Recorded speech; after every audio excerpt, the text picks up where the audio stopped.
नमस्कार, गणित सिकाइको यस श्रृङ्खलामा स्वागत छ।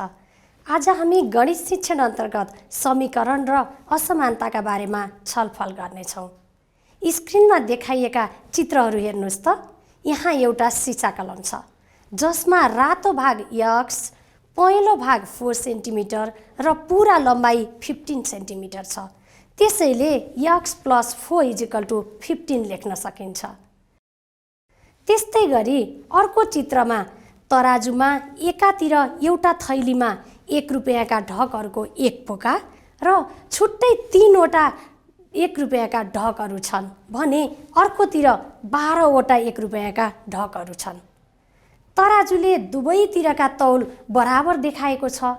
थैलीभित्रका ढकहरूलाई x ले जनाउने हो भने x + 3 = 12 लेख्न सकिन्छ।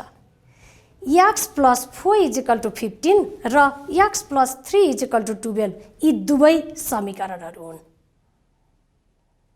यसरी बीजीय अभिव्यञ्जकहरूलाई बराबर चिन्हले जोडेर बनेको गणितीय वाक्यलाई समीकरण भनिन्छ। अब हामी एक चलयुक्त रेखीय समीकरणलाई कसरी हल गर्न सकिन्छ भन्ने बारेमा छलफल गर्नेछौँ। x + 3 = 12 मा एउटा मात्र चल राशि x छ। त्यसैले यो समीकरण एक चलयुक्त समीकरण हो। x + 3 = 12 लाई हल गर्दा x को मान कति आउँदो रहेछ हेरौँ त। x + 3 = 12 मा x मा 3 जोडिएको छ। यो समीकरणबाट 3 लाई हटाउनका लागि जोडको विपरीत क्रिया घटाउ गर्नुपर्ने हुन्छ। अर्थात् 3 लाई समीकरणको दुवै तर्फबाट घटाउनु पर्दछ। त्यसैले x = 9 भयो। अब अर्को समीकरण हेरौँ न त।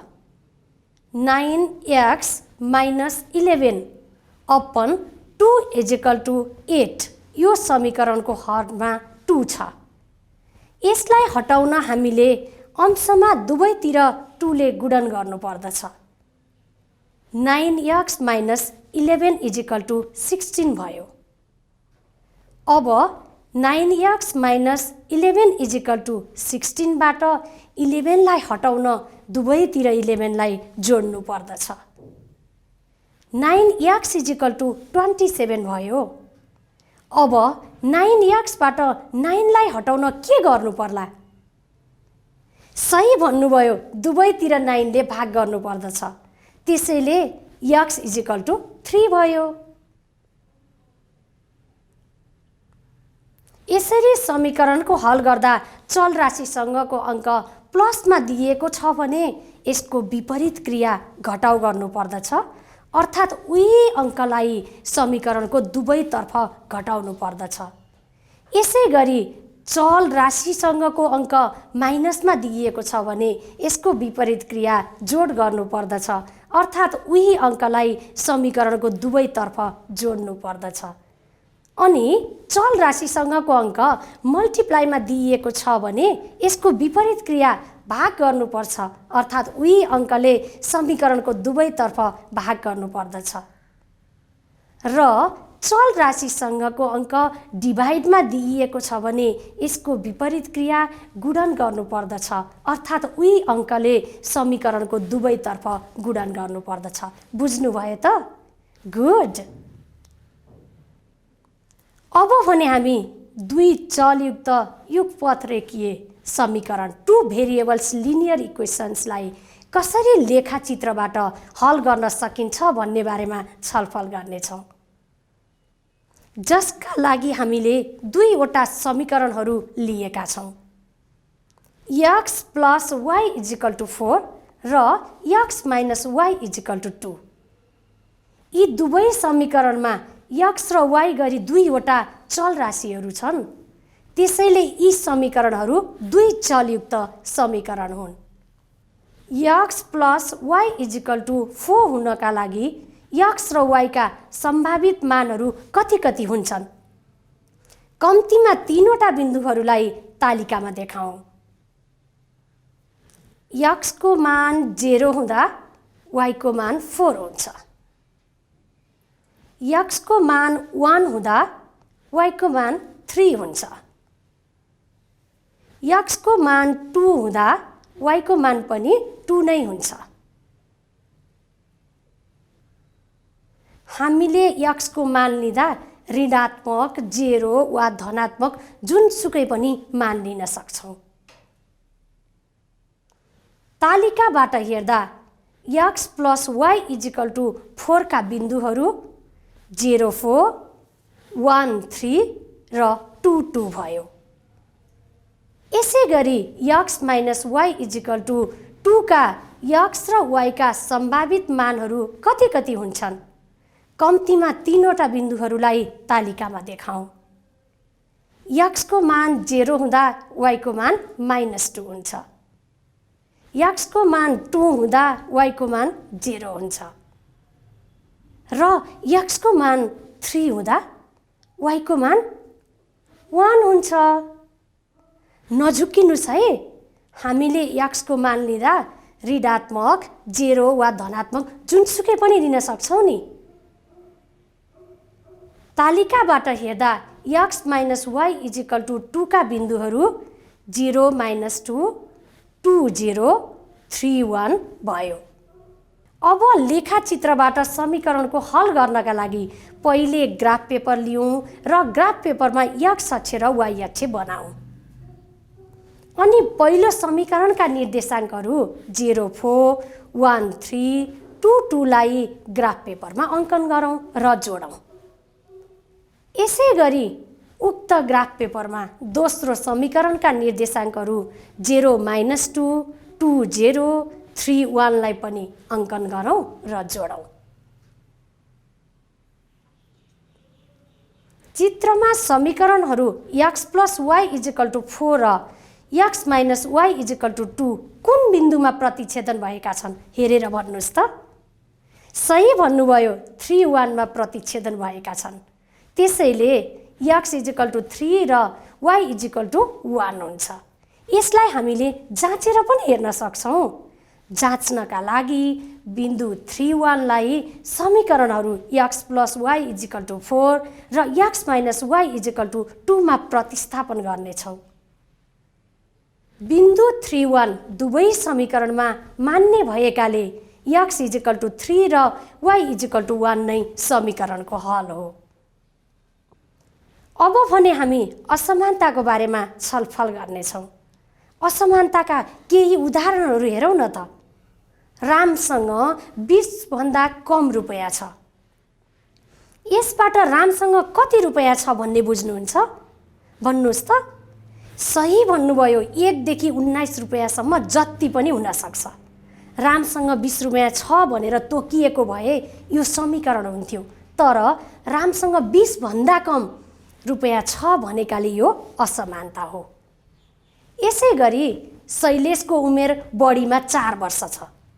योबाट के बुझ्नुहुन्छ? सही भन्नुभयो, शैलेशको उमेर 1 देखि 4 सम्म जति पनि हुन सक्छ।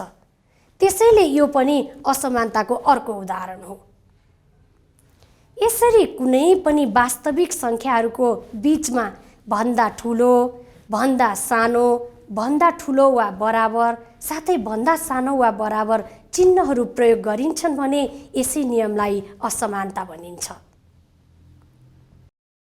अब हामी असमानताका नियमहरूका बारेमा छलफल गर्नेछौं। यदि a, b र c 3 वटा वास्तविक संख्याहरू भए a b छ भने a + c b + c हुन्छ। जस्तै 2 4 छ। यदि दुवैतिर 3 जोड्यौं भने आउने नतिजा पनि एक अर्काका लेसदेन हुन्छन्, अर्थात् 5 7 हुन्छ। यसैगरी a b छ भने a - c b - c हुन्छ। जस्तै 2 4 छ।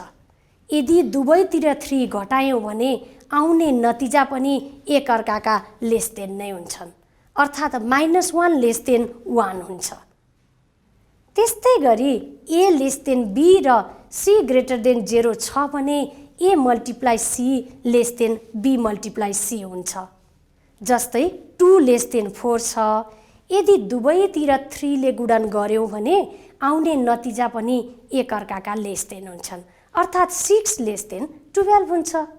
तर ऋणात्मक सङ्ख्याले गुणन गर्दा असमानताको चिन्ह परिवर्तन हुन्छ। जस्तै भन्दा ठुलो चिन्ह दिएको भए भन्दा सानो र भन्दा सानो चिन्ह दिएको भए भन्दा ठुलो हुन्छ। बुझ्नुभयो त? ल उदाहरण हेरौँ है त। 2 लेस देन 4 छ। यदि दुवैतिर -3 ले गुणन गर्यौँ भने आउने नतिजा पनि एकअर्काका ग्रेटर देन हुन्छन्, अर्थात् -6 ग्रेटर देन -12 हुन्छ। यसै गरी a लेस देन b र c ग्रेटर देन 0 छ भने a divide c less than b divide c हुन्छ। जस्तै 2 लेस देन 4 छ। यदि दुवैतिर 2 ले भाग गर्यौँ भने आउने नतिजा पनि एकअर्काका साना नै हुन्छन्, अर्थात् 1 लेस देन 2 हुन्छ। तर ऋणात्मक सङ्ख्याले भाग गर्दा असमानताको चिन्हमा परिवर्तन हुन्छ। जस्तै भन्दा ठुलो चिन्ह दिँदा भन्दा सानो हुन्छ र भन्दा सानो चिन्ह दिएको बेलामा भन्दा ठुलो हुन्छ। बुझ्नुभयो त? गुड। त्यसो भए एउटा उदाहरण हेरौँ न त। 2 लेस देन 4 छ। यदि दुवैतिर -2 ले भाग गर्यौँ भने आउने नतिजा एकअर्काका ग्रेटर देन हुन्छन्, विपरीत हुन्छ, अर्थात् -1 ग्रेटर देन -2 हुन्छ। अब बुझ्नुभयो? Very good. अब हामी असमानतालाई सङ्ख्या रेखामा कसरी देखाउन सकिन्छ भन्ने बारेमा छलफल गर्नेछौँ। x लेस देन 2, यसलाई सङ्ख्या रेखामा प्रस्तुत गर्दा 2 मा गोलो चिन्ह लगाएर 2 बाट बायाँतर्फ एरोले देखाइन्छ। x का मानहरूलाई समूहमा व्यक्त गर्दा curly bracket 1 0 -1 -2 dot dot dot curly bracket बन्द गरेर लेखिन्छ। त्यस्तै x ग्रेटर देन 2, यसलाई पनि सङ्ख्या रेखामा प्रयोग गर्दा 2 मा गोलो चिन्ह लगाएर 2 बाट दायाँतिर एरोले देखाइन्छ। x का मानहरूलाई समूहमा व्यक्त गर्दा curly bracket 3 4 5 dot dot dot curly bracket गरेर बन्द गरेर लेखिन्छ।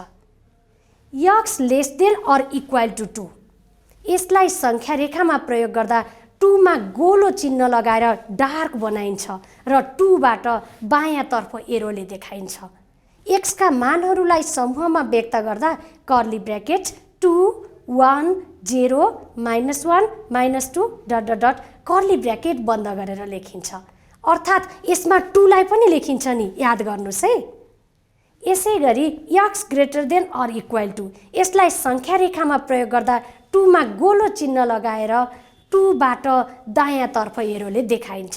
x का मानहरूलाई समूहमा व्यक्त गर्दा कर्ली ब्र्याकेट अनि 2 3 4 5 dot dot dot curly bracket बन्द गरेर लेखिन्छ।